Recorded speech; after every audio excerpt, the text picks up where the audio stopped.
7층 건물의 샹들리에가 0.4의 진동으로 흔들린 순간 제 머릿속은 얼어붙었습니다. 30년간 수많은 건축물을 보아온 제 직감이 소리쳤죠. 곧 무너진다. 하지만 충격적인 사실은 따로 있었습니다. 한국은 이 모든 상황을 일주일 전에 이미 예측했는데 중국은 소국의 기술을 믿지 않았습니다. 그 오만의 대가는 참혹했습니다. 이야기 시작하기 전에 잠깐. 안녕하세요. 감동평양입니다. 좋아요와 구독은 작은 클릭이지만 제겐 큰 힘이 됩니다. 체감 온도는 35도였고 귀에는 접시 부딪히는 소리와 재즈 피아노가 섞여 들어왔습니다. 샹들리에가 0.4로 떨리는 걸 보자마자 손바닥에 땀이 맺혔습니다. 레스토랑 조명은 따뜻했지만 천장 모서리에 미세한 균열이 눈에 박혔고 심장은 두 박자 빠르게 뛰었습니다. 테이블마다 포도향이 돌아다녔고 공기 속 금속 냄새가 아주 약하게 감지됐습니다. 저는 포크를 내려놓고 숨을 고르며 손목 개측기의 수치를 다시 확인했어요. 제 이름은 클레르 모루입니다. 프랑스에서 구조공학을 공부했고 20년 넘게 다리와 고층 건물 그리고 댐의 안전을 점검해왔습니다. 파리의 에펠탑 보수 때는 리벳 소리가 하루 종일 귀에 남았고 런던의 초고층 현장에서는 바람의 기류를 몸이 먼저 배웠습니다. 그런데 오늘 정저우의 7층 레스토랑에서 본 진동은 숫자보다 더 큰 불길함을 품고 있었죠. 처음 균열은 머리카락처럼 가늘었어요. 하지만 유리컵이 아주 미세하게 달그락거리고 난 뒤 균열은 거미줄처럼 사방으로 번졌습니다. 웃음이 오가던 테이블은 그대로였고 웨이터는 와인을 따르던 손을 멈추지 않았습니다. 체면을 중시하는 분위기가 방 안을 덮고 있었고 모두가 먼저 일어나길 주저하는 것처럼 보였죠. 1초 그리고 2초가 길게 늘어졌습니다. 천장은 짧은 비명을 지르듯 갈라졌고 굵은 콘크리트 조각이 한 테이블을 통째로 삼켰습니다. 젊은 커플이 의자째 빨려 들어가며 비명도 완전히 채 끝나지 못했어요. 먼지의 냄새가 코를 파고들었고 혀끝에 모래가 씹히는 느낌이 올라왔습니다. 사람들의 함성은 한 박자 늦게 터졌습니다. 바닥은 누가 밟아버린 스펀지처럼 꺼졌고 저는 본능적으로 기둥 옆으로 몸을 던졌습니다. 오른쪽에 있던 중년 여성이 바닥과 함께 아래로 사라지는 장면이 눈에 찍혔고 손끝이 얼어붙었죠. 계단 방향을 눈으로 먼저 찾았고 숨을 들이마신 뒤 뛰었습니다. 3층 계단참에 쓰러진 노인을 보자 발걸음이 멈췄고 저는 그를 등에 업었습니다. 계단 손잡이가 떨리는 진동을 손바닥이 그대로 전했고 발목은 층을 내려갈 때마다 작게 비명을 냈습니다. 현관문을 박차고 나와 100m쯤 달린 뒤 뒤돌아보니 건물은 2층 높이로 짓눌려 있었어요. 각 층은 30cm도 되지 않게 납작해졌고 내부는 보이지 않았습니다. 먼지는 회색 장막이 되어 거리를 가렸고 기침 소리가 여기저기서 튀었습니다. 구급차 사이렌이 멀리서 다가오는 듯했지만 소리는 자꾸 방향을 바꾸었죠. 바로 옆 25층 주상복합의 외벽에 X자 균열이 번지는 것이 눈에 들어왔습니다. 균열은 창틀을 가르고 테라스를 지나며 검은 선을 굵게 키웠고 건물은 천천히 한쪽으로 기울었습니다. 17층 발코니에 아이를 안은 여성이 서 있었고 눈빛이 제 시선을 붙잡았어요. 도망칠 수도 안에 머무를 수도 없는 표정이었고 그 순간 건물은 거대한 나무처럼 옆으로 넘어졌습니다. 후구궁하는 충격이 땅속으로 박혔고 공기는 쇳가루처럼 떨렸습니다. 유리창이 여러 장 겹쳐 깨지는 소리가 연달아 터졌고 먼지구름이 태양을 지웠죠. 저는 무릎을 꿇은 채 숨을 몰아쉬었고 손등으로 얼굴을 훔치며 주변을 확인했습니다. 그때 도로 한가운데서 물기둥이 솟았습니다. 맨홀 뚜껑이 공중으로 튀어올라 비껴나갔고 보도, 블록 틈에서는 흙탕물이 간헐천처럼 뿜어져 나왔습니다. 아스팔트 표면은 물결처럼 들썩였고 자동차 바퀴는 제자리에서 미끄러졌습니다. 지하 수위가 급격히 올라오고 있다는 뜻이었고 도시의 땅은 죽처럼 풀리고 있었죠. 제 경험은 말했습니다. 오늘의 붕괴는 단독 사건이 아니라고요. 1975년 반차오 댐 참사를 기록한 논문들이 머릿속에서 페이지를 넘겼고 그때의 전조가 지금 여기에서 반복되고 있었습니다. 억지로 침을 삼키며 저는 노인의 맥을 다시 확인했고 그의 호흡이 조금씩 고르게 돌아오는 걸 느꼈습니다. 구급차가 가까워질수록 경적은 불안의 북소리처럼 들렸습니다. 거리 끝의 신호등은 제대로 작동하지 않았고 물은 보도와 차도를 구분하지 않았습니다. 거대한 소음과 작은 신음이 한 덩어리가 되어 가슴을 두드렸고 머릿속에서는 단 하나의 문장이 맴돌았어요. 이 도시는 지금 아래에서 녹아내리고 있다. 나는 주변 사람들에게 고지대로 움직이라고 손짓했고 노인을 안전지대로 옮긴 뒤 다시 하늘을 올려다봤습니다. 구름은 낯빛으로 눌려 있었고 바람은 방향을 바꾸며 날것의 냄새를 들고 왔습니다. 거리 전광판의 뉴스 자막은 건물 붕괴를 짧게 전했지만 물과 땅의 이상 징후에 대해서는 침묵하고 있었죠. 숙소에 도착하자마자 신발을 벗을 틈도 없이 노트북을 켰습니다. 손가락은 아직도 떨리고 있었고 손목에는 미세한 통증이 남아 있었습니다. 무엇부터 확인해야 할지 정리하려는 순간 받은 편지함 한 줄이 눈에 들어왔습니다. 보낸 사람은 김혜원 박사였고 제목은 긴급 경고였습니다. 스팸일 거라는 생각이 아주 잠깐 스쳤습니다. 하지만 오늘 제가 본 진동과 균열과 물기둥이 그 생각을 밀어냈고 저는 곧바로 열람을 눌렀습니다. 화면에는 위성 영상과 강우 예측 그리고 지하수 상승 모델이 차례로 펼쳐졌고 두 개의 태풍이 서로를 끌어당긴다는 설명이 간결하게 따라왔습니다. 예상 강우량은 1200mm를 가리켰고 임계 수위 도달 가능성은 매우 높다는 결론이 보였습니다. 숨을 들이쉬며 저는 창문을 조금 열었습니다. 젖은 흙냄새가 방 안으로 밀려 들어왔고 멀리서 천둥이 한번 또렷하게 울렸습니다. 화면의 마지막 줄을 읽는 순간 등골이 서늘해졌고 제 안의 망설임은 조용히 무너졌습니다. 한국의 경고는 단순한 예측이 아니라 현장의 목격과 맞물린 증언처럼 느껴졌어요. 저는 노트북을 덮지 않았습니다. 이 밤이 길어질 것을 알았고 다음 한 걸음이 수많은 발걸음을 움직일 수도 있다는 생각이 들었습니다. 몸은 지쳐 있었지만 눈은 깨어 있었고 귀는 바깥의 빗소리를 새고 있었죠. 그리고 저는 결심했습니다. 내일 이 데이터부터 확인하고 움직이자고요. 다음 날 아침 사무실 안은 이미 사람들로 붐벼 있었습니다. 빗방울이 유리창을 두드리며 뿌옇게 흘러내렸고 회의실 공기는 긴장과 무관심이 묘하게 섞여 있었습니다. 벽면 스크린에는 위성사진과 기상예보가 크게 띄워져 있었죠. 중국 기상청 관계자가 차분한 목소리로 설명을 이어갔습니다. 허난성 예상 강우량은 최대 400mm입니다. 작년에도 비슷한 양이 왔지만 아무 문제 없었습니다. 시민 여러분은 안심해도 좋습니다. 사람들의 표정은 안도감으로 가득했지만 제 심장은 점점 빨리 뛰었습니다. 어젯밤 제가 본 메일의 수치가 머릿속을 떠나지 않았거든요. 한국의 와미스 시스템은 1200mm 이상을 경고했습니다. 단순한 차이가 아니라 3배 가까운 격차였습니다. 저는 손을 들어 발언했습니다. 제가 현장에서 확인한 값이 있습니다. 지하수의 상승 속도가 너무 빠릅니다. 한국에서 받은 분석 자료에 따르면 이번 폭우는 1000mm 이상이 될 가능성이 있습니다. 회의실은 순간 정적에 휩싸였습니다. 모두가 저를 바라봤습니다. 그리고 곧 천혜의 부장이 천천히 자리에서 일어나 말했습니다. 대국의 문제는 대국이 판단합니다. 소국의 자료를 근거로 불안을 키울 필요는 없습니다. 그 한마디가 공기의 흐름을 바꿔버렸습니다. 고개를 끄덕이던 사람들은 더 이상 저와 눈을 마주치지 않았습니다. 체면이라는 보이지 않는 장벽이 순식간에 방 안을 덮었습니다. 분노가 치밀었지만 목소리를 낮췄습니다. 과장이 아닙니다. 어젯밤 붕괴 현장에서 직접 측정한 진동 기록과 지하수 상승 그래프를 가져왔습니다. 저는 노트북을 켜고 데이터를 화면에 띄웠습니다. 0.4의 미세한 진동, 균열 확산 시간, 맨홀 분출 시각까지 모두 기록돼 있었습니다. 그러나 돌아온 대답은 단호했습니다. 특수한 사례일 뿐입니다. 공포는 전염되니 과도한 수치는 삼가 주십시오. 회의는 그대로 끝났습니다. 사람들은 흩어졌고 저는 자리에 앉아 깊은 숨을 내쉬었습니다. 체면 앞에서는 과학도 무력하다는 사실이 절망적이었죠. 그때 김혜원 박사에게서 답장이 도착했습니다. 자료 확인했습니다. 현장 진동과 지하수 상승이 우리 분석과 동일합니다. 접속 키를 드리겠습니다.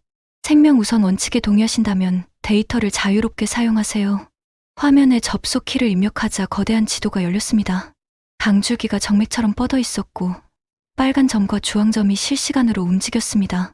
더 놀라운 건 시민 제보 항목이었습니다. 도로 침수 사진, 지하철 역사의 물 차오르는 영상, 소방통화 기록이 순식간에 쌓이고 있었습니다. 데이터는 단순한 숫자가 아니었습니다. 수천 명의 눈과 손이 만든 기록이었고 그것이 하나의 거대한 흐름이 되어 제 눈앞에 나타났습니다. 저는 곧바로 간이 시뮬레이션을 돌렸습니다.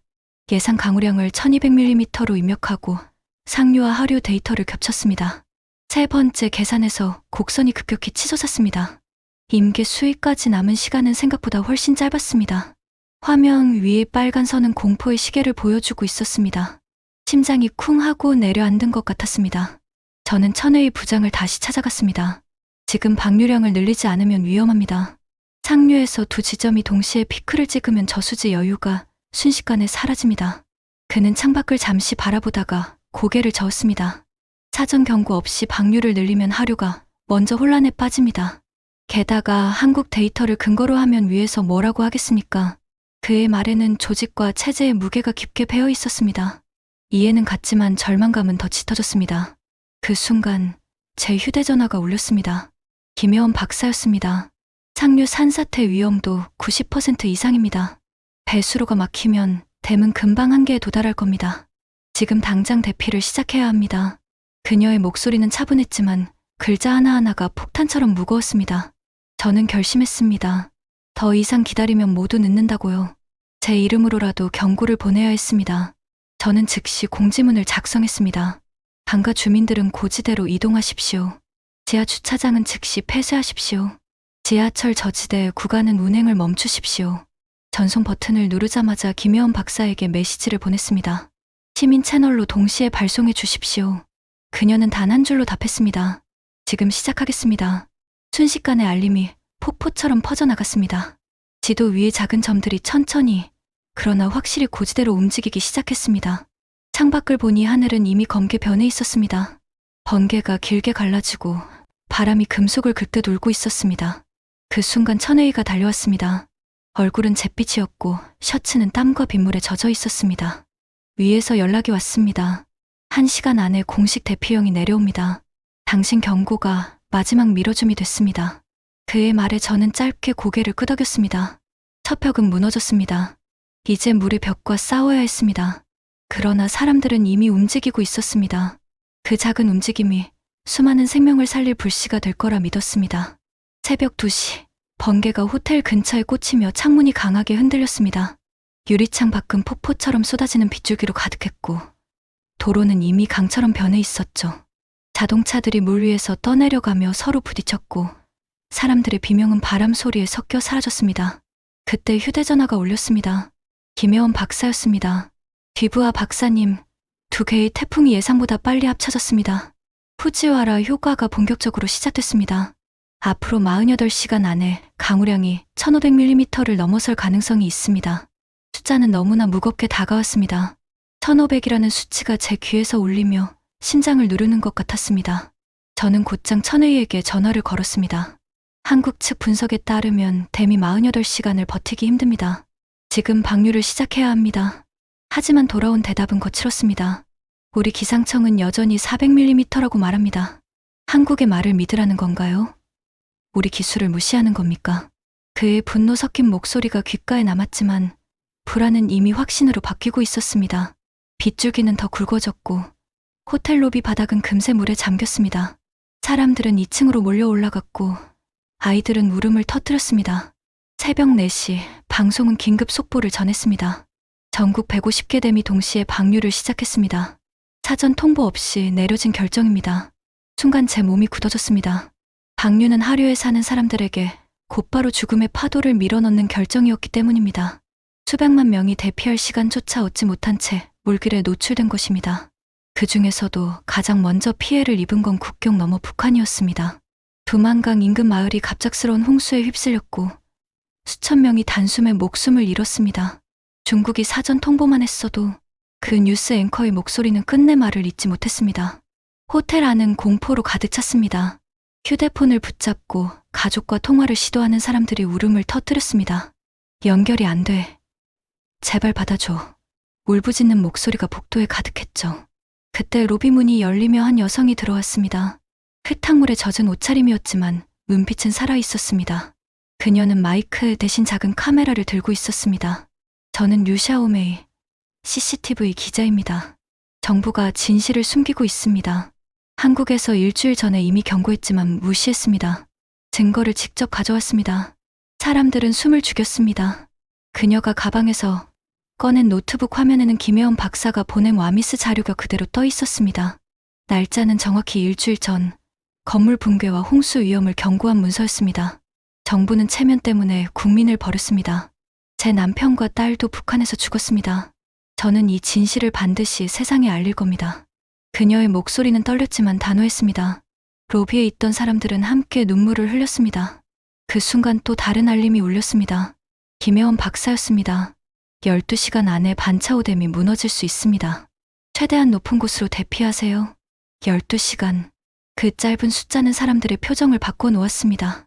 곧장 짐을 챙기고 계단을 뛰어오르는 사람들. 옥상으로 향하는 무리들이 꼬리를 물었습니다. 류샤오메이는 저에게 다가왔습니다. 박사님, 당신의 증언이 필요합니다. 한국 데이터가 사실이라는 걸 외국 전문가가 말해준다면 더 많은 사람이 믿을 겁니다. 저는 고개를 끄덕였습니다. 이미 숨길 이유가 없었죠. 작은 캠코더가 켜졌고 즉석 인터뷰가 시작됐습니다. 한국의 와미스 시스템은 이번 재앙을 정확히 예측했습니다. 건물 붕괴, 지하수 상승, 폭우량, 그리고 대미 위험까지 모두 맞아떨어지고 있습니다. 하지만 중국은 체면 때문에 이를 무시했습니다. 류샤오메이는 눈물을 훔치며 카메라를 향해 말했습니다. 여러분, 우리는 경고를 받았습니다. 시간이 있었습니다. 하지만 그들은 자존심 때문에 외면했습니다. 그 결과 수만 명이 죽었습니다. 그 영상은 누군가의 손에 의해 인터넷에 올려졌고 실시간으로 퍼져나갔습니다. 조회수는 폭발적으로 늘어났고 댓글은 분노로 가득 찼습니다. 체면이 생명보다 중요한가? 한국은 경고했는데 왜 무시했나? 내 가족을 돌려내라. 도시는 이미 물바다였지만 사람들의 분노는 불길처럼 번지고 있었습니다. 그날 오후 3시, 믿기 힘든 장면이 눈앞에서 펼쳐졌습니다. CCTV 메인 뉴스에 류샤오메이가 등장한 것입니다. 시청자 여러분, 지금부터 정부가 숨긴 진실을 공개합니다. 그녀는 와미스 데이터를 화면에 띄우며 차분히 설명했습니다. 단 5분 만에 방송은 끊겼지만 충분했습니다. 진실은 이미 전 중국에 퍼져나갔으니까요. 이제 시간은 댐과의 싸움으로 줄어들었습니다. 저녁 6시, 군용 헬기들이 때를 지어 나타났습니다. 뒤늦은 대피 작전이 시작된 겁니다. 하지만 이미 많은 이들이 고립되어 있었고 하늘의 도움만으로는 부족했습니다. 천혜이가 다시 연락해왔습니다. 목소리는 떨리고 있었습니다. 우리가 틀렸습니다. 김혜원 박사님께 전해주세요. 경고를 무시한 걸 평생 후회할 겁니다. 댐은 길어야 3시간 버틸 겁니다. 그의 목소리는 곧 끊겼습니다. 아마 현장에서 마지막까지 버티고 있었겠죠. 저는 류샤오메이에게 전했습니다. 그녀는 즉시 카메라를 켰습니다. 여러분, 반차오댐은 2~3시간 안에 무너집니다. 제발 지금 당장 높은 곳으로 이동하세요. 시간은 많지 않습니다. 그 외침은 순식간에 퍼져나갔고 사람들은 스스로 구조망을 만들기 시작했습니다. 댓글로 대피 경로를 공유하고 위치를 알려주며 서로를 살리려 했습니다. 하늘은 검게 물들었고 번개는 더 잦아졌습니다. 밤 9시 47분, 드디어 그 순간이 다가왔습니다. 처음엔 작은 균열에서 물이 새어나왔습니다. 곧이어 콘크리트 벽이 종이처럼 찢어지며 굉음이 터졌습니다. 20억 톤의 물이 일순간에 쏟아져 나오며 10층 건물 높이의 물벽이 시속 100km로 돌진했습니다. 오 마이 갓. 제 입에서 튀어나온 건 프랑스어도 중국어도 아니었습니다. 그 순간 저는 깨달았습니다. 이제 역사는 다시 쓰이고 있다는 사실을. 밤 9시 47분, 반차오댐은 결국 버티지 못했습니다.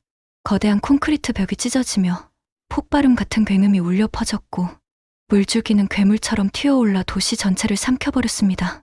10층 건물 높이의 물벽이 앞을 가로막는 모든 것을 집어삼키며 내려왔습니다. 집도, 도로도, 다리도, 그리고 수많은 사람들의 삶도 한순간에 사라졌습니다. 호텔 옥상에 있던 우리도 몸을 웅크린 채 공포에 휩싸였습니다. 멀리서 들려오는 비명 소리, 건물이 부서지는 굉음, 땅이 떨리는 진동이 동시에 몰려왔습니다. 저는 숨조차 제대로 쉴 수 없었고 눈앞에 보이는 광경이 현실이 아니라 악몽 같았습니다. 다행히 정저우 도시는 댐에서 멀리 떨어져 있었기에 직접적인 파도는 닿지 않았습니다. 하지만 이미 도시 전체가 침수된 상태라 더 이상 안전지대라고 말할 수 없었습니다. 수만 명의 생존자들이 옥상 위에서 구조를 기다리고 있었고 우리는 그들 가운데 한 무리일 뿐이었죠. 다음 날 아침 군용 헬기가 나타나 저희를 구했습니다. 헬기 안에서 내려다본 도시의 모습은 참담했습니다. 끝없이 펼쳐진 물바다 위로 아파트 지붕, 공장 굴뚝, 고속도로 표지판만 간신히 얼굴을 내밀고 있었습니다. 며칠 전까지만 해도 번화했던 도시가 순식간에 호수로 변해버린 겁니다. 임시 대피소에 도착했을 때 TV에서는 속보가 쏟아지고 있었습니다. 반차오된 붕괴로 최소 10만 명 이상 실종, 중국 정부 초기 대응 실패 인정, 국제사회, 중국의 긴급 구호 물자 지원. 하지만 가장 충격적인 뉴스는 따로 있었습니다. 한국 와미스 시스템, 재난 정확히 예측 전 세계 언론 집중 조명. CNN, BBC, NHK 등 세계 주요 언론은 일제히 한국의 기술력을 다루고 있었습니다. 한국의 AI 재난 예측 시스템이 중국 정부보다 앞서 있었다는 헤드라인이 전 세계를 뒤덮었습니다. 대피소에 있던 사람들도 그 소식을 들었습니다. 한국이 이미 알고 있었다고? 정부는 왜 그걸 무시한 거야? 분노와 절망이 뒤섞여 울음과 욕설이 터져나왔습니다. 류샤오메이는 여전히 카메라를 들고 있었습니다. 그녀의 눈은 충혈돼 있었지만 목소리만큼은 단호했습니다. 박사님, 인터뷰 하나만 더 해주세요. 이번엔 제대로 된 방송으로요. 조명도 부족했고 장비도 허술했지만 그녀는 포기하지 않았습니다. 이번 사태에서 무엇을 배웠다고 생각하시나요? 그 질문에 저는 잠시 침묵하다가 입을 열었습니다. 과학에는 국경이 없습니다. 한국의 기술이든 중국의 기술이든 프랑스의 기술이든 중요한 건 그 기술이 사람을 살릴 수 있느냐는 겁니다. 그 말이 끝나자 주변 사람들의 눈빛이 바뀌었습니다. 고개를 끄덕이는 이도 있었고 눈물을 훔치는 이도 있었습니다. 그리고 그날 저녁 믿기 힘든 일이 벌어졌습니다. 중국 중앙정부가 공식 사과문을 발표한 것입니다. 총리가 직접 카메라 앞에 나와 말했습니다. 이번 참사에 대해 깊이 사과드립니다. 초기 대응에 실패했음을 인정합니다. 특히 한국의 경고를 무시한 것은 치명적인 실수였습니다. 순간 대피소 안은 술렁였습니다. 중국 정부가 체면을 내려놓고 공개적으로 사과하다니 누구도 예상하지 못한 장면이었으니까요. 이어서 더 놀라운 발표가 나왔습니다. 중국은 즉시 한국과 재난 예측 기술 협력을 시작하겠습니다. 와미스 시스템을 중국 전역에 도입할 것입니다. 사람들은 서로 얼굴을 마주 보며 웅성거렸습니다. 역사적 순간이 눈앞에서 펼쳐지고 있었던 것입니다. 밤이 깊어갈수록 세계 각국의 반응도 속속 도착했습니다. 유엔 사무총장은 긴급 성명을 내고 이번 홍수 참사는 국제협력의 필요성을 보여주는 사례다. 한국의 와미스 시스템은 인류 공동의 자산이 되어야 한다고 말했습니다. 미국 대통령은 기자회견에서 미국도 즉시 한국과 협력해 와미스를 도입하겠다고 선언했습니다.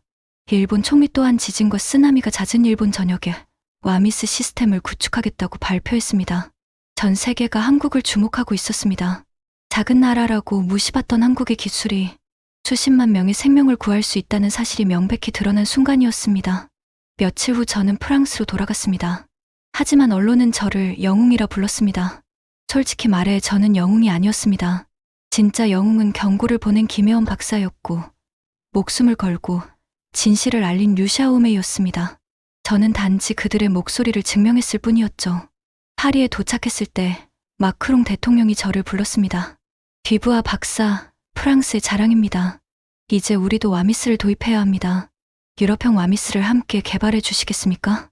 저는 주저하지 않고 대답했습니다. 예. 하지만 먼저 한국에 가서 제대로 배우고 싶습니다. 기술뿐만 아니라 그 정신을 이해해야 합니다. 그 순간 저는 깨달았습니다. 이제 재난 대응은 더 이상한 나라의 문제가 아니었습니다. 세계가 함께 나서야 할 공동의 과제였던 겁니다. 일주일 후 저는 다시 비행기에 올랐습니다. 이번 목적지는 서울이었습니다. 프랑스로 돌아가기 전 꼭 한국을 직접 찾아가야 한다고 생각했습니다. 세계를 뒤흔든 와미스 시스템을 만든 현장을 제 눈으로 확인하고 싶었기 때문입니다. 인천공항에 도착하자 김혜원 박사가 직접 나와 있었습니다. 듀부아 박사님, 한국에 오신 걸 환영합니다. 짧은 인사였지만 그 목소리 속에는 따뜻한 힘이 느껴졌습니다. 처음 보는 사이였지만 오래된 동료처럼 손을 맞잡았습니다. 공항 밖으로 나오니 한국 기자들이 몰려 있었습니다. 카메라 플래시가 쉴 새 없이 터졌고 질문이 쏟아졌습니다. 하지만 김 박사가 손을 들어 조용히 말했습니다. 지금은 박사님이 피곤하십니다. 인터뷰는 나중에 해주세요. 그 배려 덕분에 저는 안도의 숨을 내쉴 수 있었습니다. 서울로 가는 차 안에서 김 박사가 최근 상황을 설명해 주었습니다. 중국에서도 큰 변화가 일어나고 있습니다. 놀라지 마세요. 천의 부장이 살아서 한국에 왔습니다. 저는 깜짝 놀랐습니다. 천의가요? 전 그가 끝까지 댐을 지키다 희생된 줄 알았습니다. 구조대가 마지막 순간에 구했습니다. 그는 모든 직책에서 해임됐지만 스스로 한국으로 와 처음부터 배우고 싶다고 했습니다. 그 말을 듣자 제 마음은 복잡했습니다. 체면 때문에 끝까지 한국의 경고를 거부했던 그가 이제 와서 다시 시작하고 싶다니. 하지만 동시에 묘한 감정도 피어올랐습니다. 자신의 잘못을 인정하고 배우려는 용기, 그것 또한 존중받아야 한다고 생각했기 때문입니다. 다음 날, 저는 K워터 본사를 방문했습니다. 건물은 크지 않았지만 내부는 첨단 장비로 가득했습니다. 와미스 중앙 통제실에 들어서자 거대한 스크린이 펼쳐졌습니다. 한국 전역이 간과됨, 수로가 실시간으로 표시되고 있었습니다. 매초 수백만 건의 데이터가 들어옵니다. 기상, 수위, 위성 영상까지 모두 AI가 분석하죠. 김 박사의 설명을 들으며 저는 숨을 삼켰습니다. 단지 기술이 아니라 철학이 함께 흐르고 있었습니다. 핵심은 투명성과 생명 우선입니다. 모든 데이터는 실시간으로 공개됩니다. 숨기지 않는 것이 원칙입니다. 그때 문이 열리며 두 사람이 들어왔습니다. 낯익은 얼굴이었죠. 천혜이와 류샤오메이였습니다. 천혜이는 정장이 아닌 편안한 옷차림에 겸손한 미소를 띠고 있었습니다. 뒤부하 박사님, 다시 뵙게 되어 반갑습니다. 그리고 죄송합니다. 당신의 경고를 무시했죠. 저는 고개를 끄덕였습니다. 지나간 일입니다. 중요한 건 앞으로입니다. 류샤오메이는 여전히 카메라를 들고 있었지만 그 표정은 한결 밝아져 있었습니다. 박사님, 덕분에 많은 것이 바뀌었습니다. 중국 안에서도 젊은 세대가 목소리를 내기 시작했어요. 투명성과 협력을 요구하는 흐름이 커지고 있죠. 점심시간, 우리는 한국 음식을 함께 나눴습니다. 김치, 불고기, 따뜻한 국이 테이블에 올랐습니다. 처음 먹어보는 맛이었지만 놀라울 정도로 깊고 담백했습니다. 이 맛이 바로 한국의 힘이에요. 서로 나누고 어울리는 문화가 기술에도 배어 있습니다. 김 박사의 말에 저는 크게 고개를 끄덕였습니다. 오후에는 와미스 교육이 이어졌습니다. 놀랍게도 강의실에는 미국, 일본, 독일, 브라질에서 온 전문가들이 가득했습니다. 김 박사가 강단에 서며 말했습니다. 와미스의 핵심은 기술이 아닙니다. 생명을 최우선으로 하는 철학입니다. 데이터를 숨기면 국민이 죽습니다. 그래서 우리는 모든 걸 투명하게 공개합니다. 그 말은 천혜이에게 특히 크게 다가온 듯 했습니다. 그는 조용히 제게 속삭였습니다. 20년 동안 댐을 관리했지만 이런 방식은 처음입니다. 우리는 항상 위에서 아래로만 지시했죠. 시민의 목소리는 무시했습니다. 하지만 이제 알겠습니다. 진짜 안전은 협력에서 온다는 거요. 저녁 무렵, 저는 결심을 굳혔습니다. 단순히 배우고 돌아가는 게 아니라 새로운 프로젝트를 시작해야겠다고 말이죠. 김 박사님, 제안이 있습니다. 유럽형 와미스를 함께 개발하면 어떨까요? 김 박사의 눈빛이 환하게 빛났습니다. 좋은 생각입니다. 유럽은 또 다른 도전이죠. 여러 나라가 강을 공유하니까요. 바로 시작합시다. 그날 밤, 우리는 늦도록 회의를 이어갔습니다. 프랑스, 독일, 네덜란드, 한국 전문가들이 한자리에 모여 열띤 토론을 벌였습니다. 국경을 넘어선 새로운 협력이 시작된 순간이었습니다. 유럽형 와미스 프로젝트는 시작부터 쉽지 않았습니다. 라인강과 다뉴브강처럼 여러 나라를 가로지르는 강에 센서를 설치하고 데이터를 공유하려면 각국의 이해관계가 복잡하게 얽혀 있었기 때문입니다. 하지만 놀라운 건 모두가 이번만큼은 협력을 원한다는 점이었습니다. 첫 회의는 서울에서 열렸습니다. 한국 전문가들과 함께 프랑스, 독일, 네덜란드 대표들이 한자리에 모였습니다. 회의실 한쪽 벽에는 라인강 전체 지도가 걸려 있었고 강줄기를 따라 작은 표시들이 빼곡히 찍혀 있었습니다. 그것이 바로 우리가 설치할 예정인 센서 위치였습니다. 상류 스위스 구간에 우선 100개의 센서를 설치합시다. 제가 제안을 꺼내자 독일 대표가 고개를 끄덕였습니다. 좋습니다. 이미 예산을 확보했습니다. 문제는 데이터 공개 범위입니다. 어느 정도까지 투명하게 공개할지 합의해야 합니다. 바로 그 순간 김혜원 박사가 단호하게 말했습니다. 모든 데이터는 실시간 공개가 원칙입니다. 시민이 가장 먼저 알아야 합니다. 그것이 와미스의 철학입니다. 잠시 정적이 흘렀지만 이내 네덜란드 대표가 손을 들었습니다. 우리도 동의합니다. 시민이 직접 위험을 알 수 있어야 대응이 빨라집니다. 그렇게 프로젝트는 움직이기 시작했습니다. 한 달 뒤, 스위스 상류 구간의 첫 번째 센서가 설치됐습니다. 작은 장치였지만 위성 네트워크와 연결돼 실시간으로 데이터를 송출했습니다. 화면에 숫자가 뜨고 그래프가 움직일 때 모두가 박수를 쳤습니다. 이제 시작이에요. 1년 안에 라인강 전체를 커버할 겁니다. 김 박사가 말하며 미소를 지었습니다. 그러나 진짜 시험대는 곧 찾아왔습니다. 여름이 되자 독일 중부에 기록적인 폭우가 쏟아졌습니다. 라인강 수위가 순식간에 2m 넘게 상승했고 하류 도시 켈른에 위험 경보가 내려졌습니다. 그때 와미스 시스템이 작동했습니다. 3일 후 켈른 지역의 홍수 위험, 대피 권고 발령. 경보는 곧장 시민들에게 전달됐고 당국은 빠르게 대응했습니다. 제방을 강화하고 주민들을 안전지대로 옮겼습니다. 며칠 후 홍수는 실제로 발생했습니다. 하지만 피해는 최소화됐습니다. 단 한 명의 사망자도 없었습니다. 켈른 시민들은 눈물을 글썽이며 말했습니다. 이번에는 대비할 수 있었어요. 와미스 덕분입니다. 그 소식은 순식간에 유럽 전역으로 퍼졌습니다.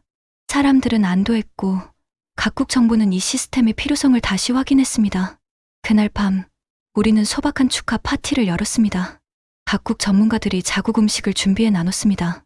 한국 김치, 프랑스 와인, 독일 맥주, 네덜란드 치즈가 한 테이블에 올려졌습니다. 이게 진짜 국제 협력이죠. 류샤오메이가 잔을 들며 웃었습니다. 모두가 잔을 부딪히며 건배했습니다. 생명을 위해. 그러나 파티가 끝난 직후 또 하나의 뉴스가 들어왔습니다. 중국 정부 와미스 도입 1단계 완료. 베이징과 상하이의 시스템 구축. 천혜인은 그 소식을 듣고 감격한 듯 말했습니다. 늦었지만 드디어 변화가 시작됐군요. 이제야 알았습니다. 진정한 안전은 자존심이 아니라 협력에서 온다는 걸. 며칠 후 더 놀라운 일이 벌어졌습니다. 유엔에서 와미스를 국제표준으로 채택하기로 결정한 겁니다. 긴급 성명을 통해 이제 전 세계는 더 이상 각자 도생하지 않는다. 재난 예측은 인류 전체가 공유해야 할 자산이다라고 발표했습니다. 저는 그 소식을 듣고 깊은 숨을 내쉬었습니다. 정저 후 호텔 옥상에서 느꼈던 절망이 이제 희망으로 바뀌고 있었습니다. 국경을 넘어 생명을 구하는 도구. 그것이 현실이 되어가고 있었던 것입니다. 밤늦게 숙소로 돌아왔을 때 김혜원 박사가 제게 말했습니다.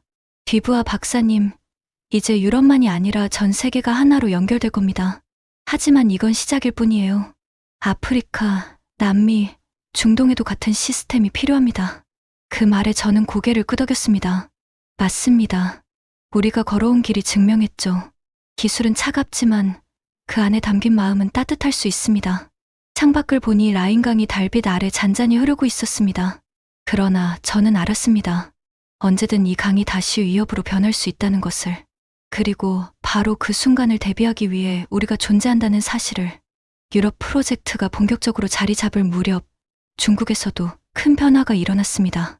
반차오된 붕괴 참사 이후 젊은 세대를 중심으로 더는 숨길 수 없다는 목소리가 커졌고 정부도 결국 방향을 틀기 시작했습니다.